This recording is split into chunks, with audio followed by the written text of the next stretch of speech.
Derek Matthews had always been proud of his work as a firefighter. The long shifts, the danger, the exhaustion. It was all worth it when he saved lives and protected his community. But that same dedication often pulled him away from home, leaving his wife, Vanessa, to manage their household alone. It was a Sunday evening when Derek first noticed something strange.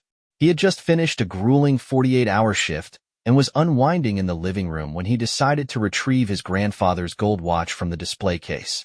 The watch, a family heirloom, was one of Derek's most prized possessions. But when he opened the case, the watch was gone.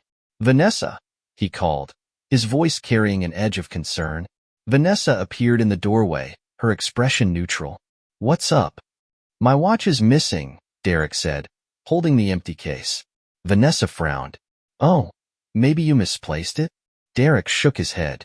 "I never take it out of the case. It's always right here." Vanessa shrugged. "Maybe it fell somewhere.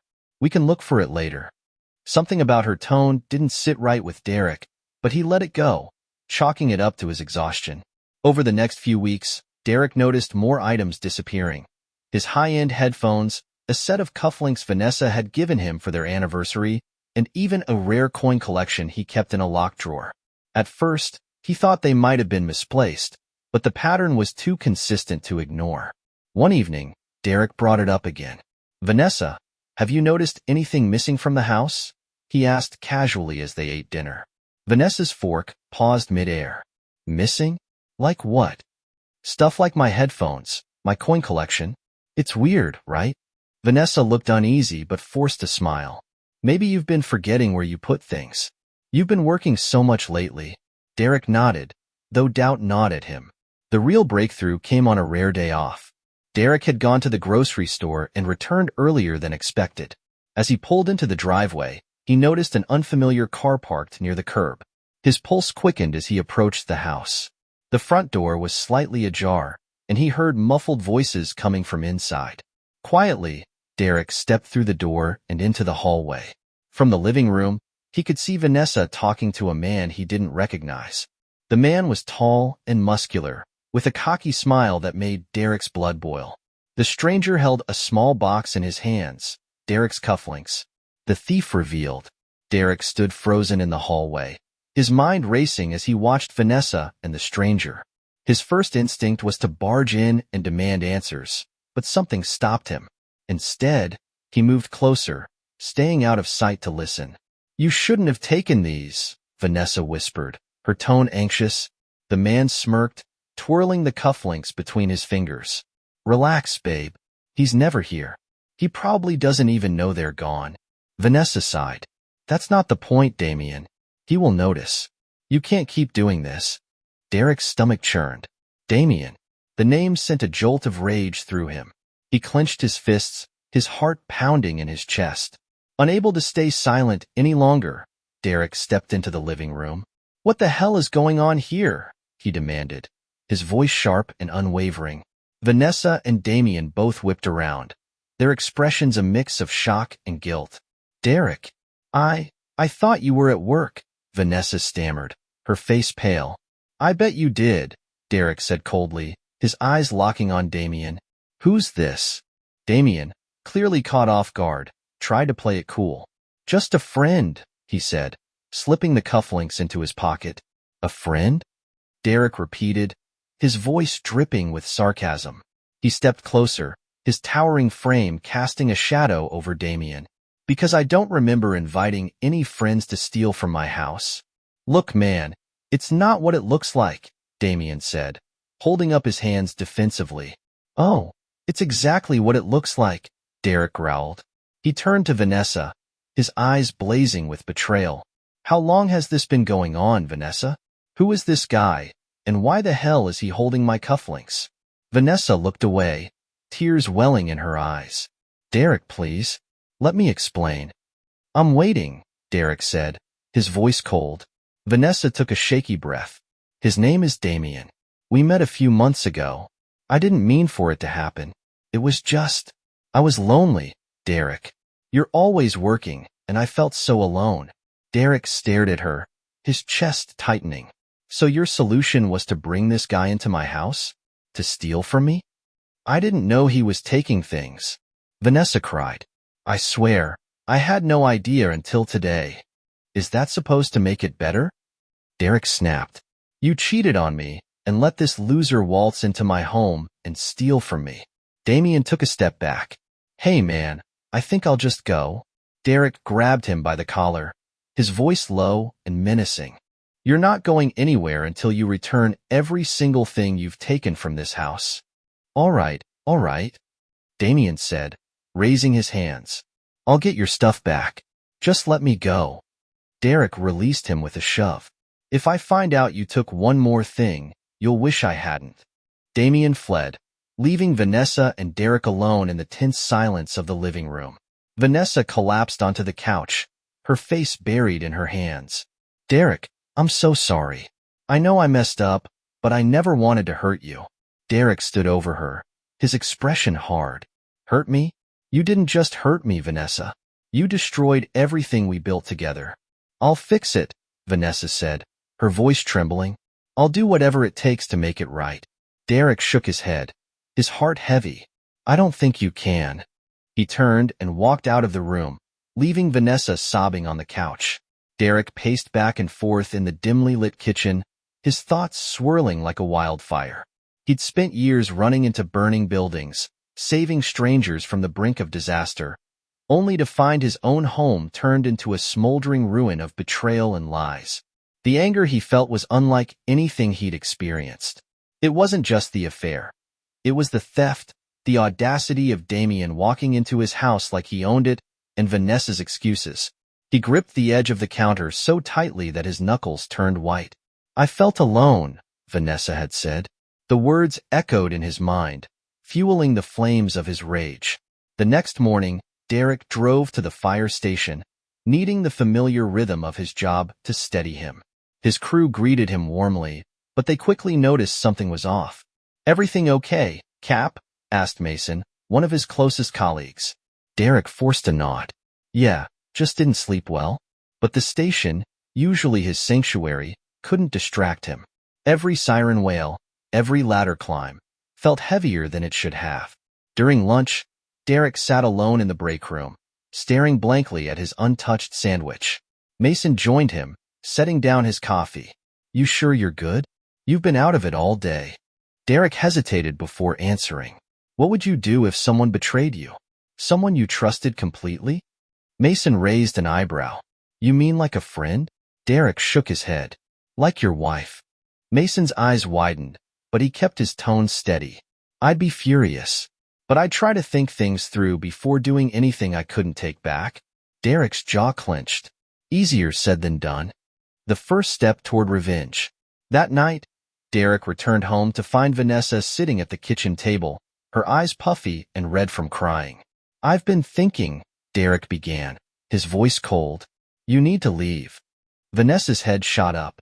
What? Derek, please. Don't do this. We can fix this. We can go to counseling. This isn't about counseling, Derek interrupted. This is about consequences.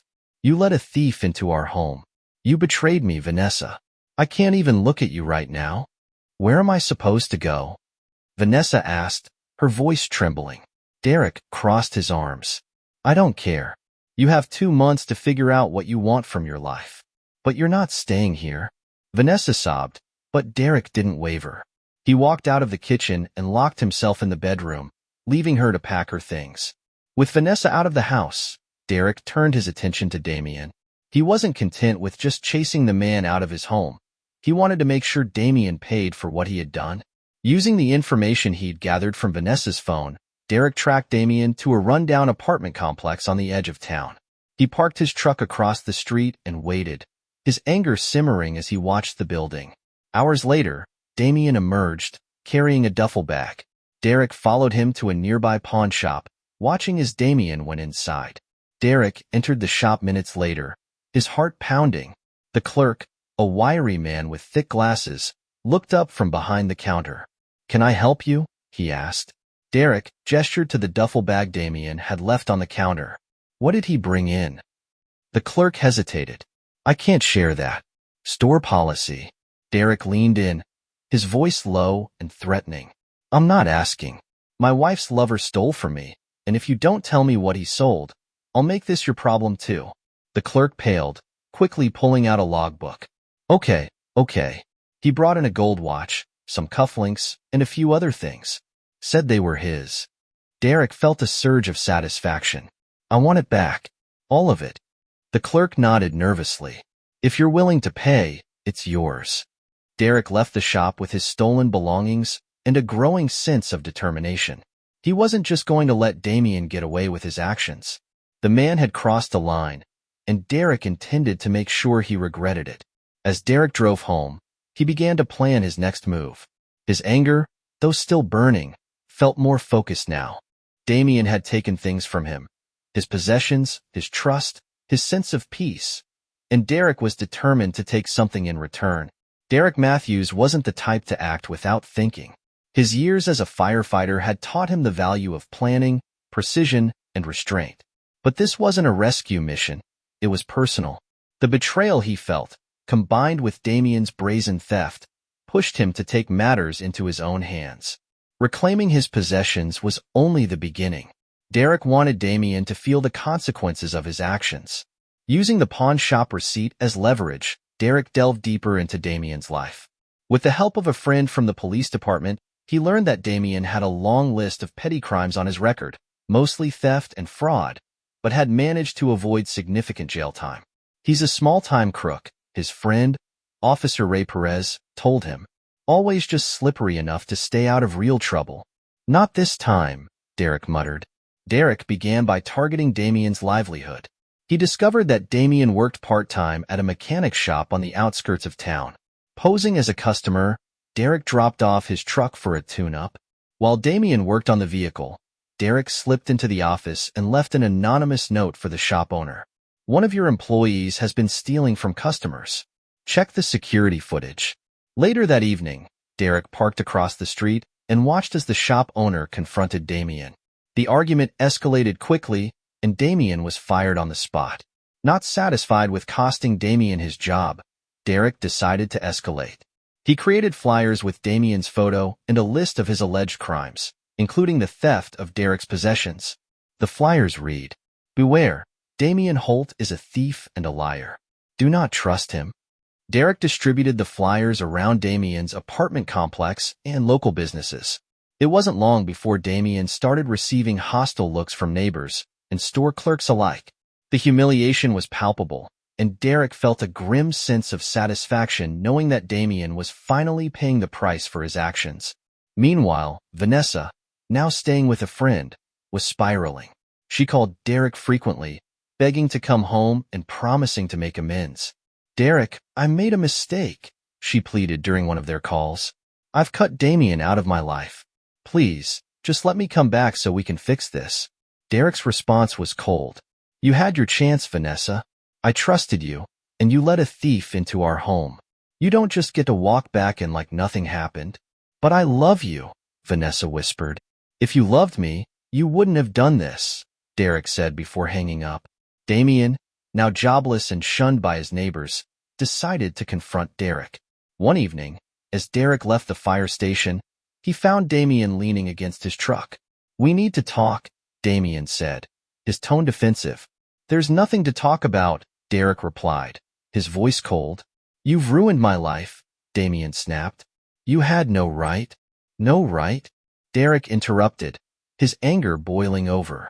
"You walked into my house, stole from me, and slept with my wife. You're lucky I haven't done worse." Damien clenched his fists. "You think you're so righteous, don't you? Like you've never made a mistake?" Derek stepped closer, towering over Damien. "I make mistakes, but I own up to them. You? You're just a coward." Damien glared at him, but eventually backed down. "This isn't over," he muttered before walking away. That night, Derek couldn't shake the confrontation from his mind. Damien's words had stung, not because they were true, but because they revealed just how far Derek had allowed his anger to consume him. The lines between justice and vengeance were beginning to blur, and Derek knew he was walking a dangerous path. Derek Matthews' carefully orchestrated revenge against Damien had achieved its desired effect. Damien was jobless, shamed, and desperate. But the satisfaction Derek initially felt began to wane. The anger that had driven him for weeks left behind a hollow emptiness, and the damage extended beyond his intended target. 2 weeks after Derek forced Vanessa to leave their home, he received a letter from her. It was written on cheap stationery, the handwriting uneven and rushed. Derek, I know you're still angry, and I don't blame you. But I need you to know that I never meant for things to get this far. Damien wasn't supposed to be a part of our lives. I made a terrible mistake, and I regret it every single day. I've lost everything. Our home, our marriage, your trust. But I still love you. I hope that someday you can forgive me. Please give me a chance to make things right. Vanessa. Derek stared at the letter for a long time. He wanted to rip it up, to dismiss her words as hollow excuses, but something stopped him. Despite his rage, a small part of him missed the life they had before everything fell apart. A misstep in the plan. As Derek debated how to respond to Vanessa, his revenge plan took an unexpected turn. Damien, now cornered and desperate, decided to fight back. One evening, Derek returned home to find his front door slightly ajar. Alarmed, he stepped inside, his instincts on high alert. The house was eerily silent, but the signs of intrusion were clear. Overturned furniture, broken picture frames, and the contents of his desk drawers scattered across the floor. His heart sank when he saw the display case in the living room. The gold watch, which he had reclaimed from the pawn shop, was gone. Fury surged through him. Damien's audacity knew no bounds. Derek called the police, but he knew how these things worked. There were no witnesses, and Damien would deny everything. The break-in was a wake-up call for Derek. His relentless pursuit of revenge had only escalated the conflict, dragging him deeper into chaos. At the fire station, Mason pulled him aside. "Hey, Cap," Mason began, his tone cautious. "You've been off lately. Is everything okay?" Derek hesitated, then shook his head. "No, things at home are a mess." Mason nodded. "We've got your back, but you've got to get your head straight. Don't let this eat you alive." The words hit Derek harder than he expected. He realized that his anger was consuming him, affecting his work, his relationships, and his sense of self. Vanessa, now staying in a small motel, was also feeling the weight of her choices. She had lost the comfortable life she shared with Derek, and her attempts to reconnect with him had been met with silence. One evening, as she scrolled through her phone, she saw a photo of her and Derek from a vacation they took 5 years ago. They were smiling, carefree, and in love. Tears welled in her eyes. "What happened to us?" she whispered to the empty room. She thought about calling Derek again, but stopped herself. She didn't know if he would ever be willing to hear her out. Amid the chaos, Derek and Vanessa's 14-year-old daughter, Lily, was caught in the middle. Though she stayed with Derek, she could feel the tension every time she mentioned her mother. One night, as Derek tucked her in, Lily spoke up. "Dad, do you still love Mom?" she asked hesitantly. Derek's throat tightened. "Why do you ask that, sweetheart?" Lily shrugged. I miss when we were all together. Things were better back then." Derek forced a smile. "I know, Lily. I miss it too." But deep down, he wasn't sure if he could ever forgive Vanessa, let alone rebuild their family. Just when Derek thought things couldn't get worse, Damien made a bold and reckless decision. Late one night, Derek awoke to the sound of shattering glass. He rushed downstairs to find his living room engulfed in flames. The fire was small but spreading quickly, consuming the curtains and licking at the edges of the carpet. Derek grabbed the fire extinguisher from the kitchen and managed to douse the flames before they could destroy the house. He knew immediately that Damien was responsible. The broken window and the remnants of a makeshift Molotov cocktail left no doubt. The attempted arson was a breaking point for Derek. Standing in the soot-streaked living room, he realized that his feud with Damien had spiraled out of control. The fire might have been contained, but its implications were far more destructive. Derek called the police, but he knew that Damien's pattern of avoiding consequences would likely continue. The justice system wouldn't give him the closure he sought. Derek decided to take matters into his own hands. Armed with the knowledge of Damien's habits, he waited near the mechanic shop Damien had frequented before being fired. Late one evening, Damien arrived, carrying a duffel bag. Derek approached him from the shadows, his voice low and steady. Trying to burn my house down? Really, Damien? Damien froze, then turned slowly, his cocky demeanor replaced with wariness. You don't know what you're talking about. Derek stepped closer, his fists clenched. You broke into my house. You stole from me. And now you're setting fires? You're not walking away from this. Damien smirked, but his voice wavered. What are you gonna do about it, hero? Call the cops again? Derek's jaw tightened. I don't need the cops. For a tense moment, the two men stared each other down. Damien, sensing the storm brewing in Derek's eyes, decided not to push his luck. Fine. I'm done with you and your wife, Damien said, backing away. You'll never see me again. Derek didn't respond, watching as Damien disappeared into the night. 2 days later, Vanessa showed up at Derek's door, her face pale and weary. She looked at the charred remains of the window frame and gasped. What happened? She asked, her voice trembling. Your boyfriend happened, Derek replied coldly. Vanessa's shoulders sagged. Derek, I had no idea he would do something like this. I told you. I cut him out of my life. It doesn't matter, Derek said, his tone firm. You let him into our lives. You brought this chaos into our home. Vanessa stepped closer. I've been trying to make things right, Derek. Please, let me come back. Let me fix this. Derek stared at her for a long moment. He saw the regret in her eyes, the desperation in her posture. But the anger and pain were still too fresh, the scars too deep. I can't do this, Vanessa, he said finally. I can't live with someone who destroyed everything we built. Tears streamed down Vanessa's face. What about Lily? She needs her family back. Lily deserves better than this mess, Derek said. We both failed her, and now we have to live with the consequences. A family divided. The months that followed were a blur of legal proceedings and strained conversations. Derek and Vanessa finalized their divorce quietly, dividing their assets with little contention. Lily chose to stay with Derek but maintained contact with Vanessa, though their relationship was fragile.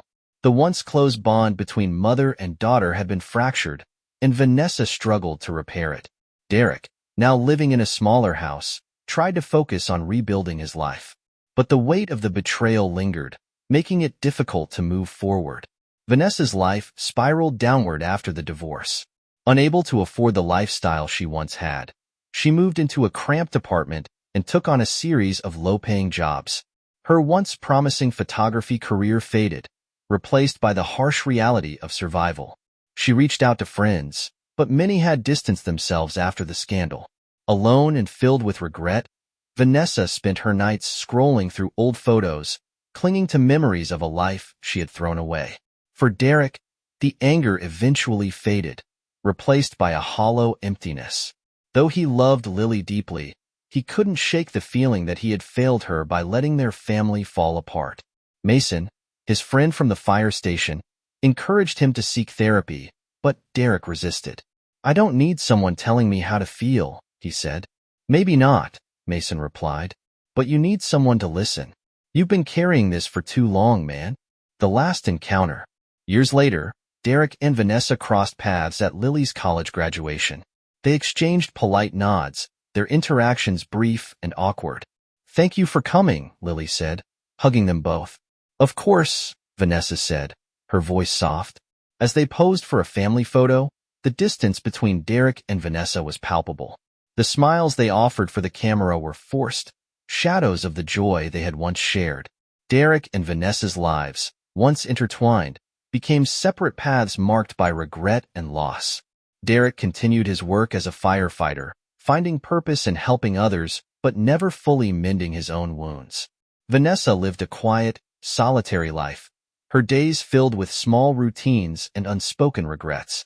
Lily, now an adult, carried the lessons of her parents' mistakes into her own life, vowing never to let betrayal and anger define her. For Derek and Vanessa, the flames of their choices had burned away everything they once held dear, leaving only ashes in their wake. Thank you for listening to the story to the end.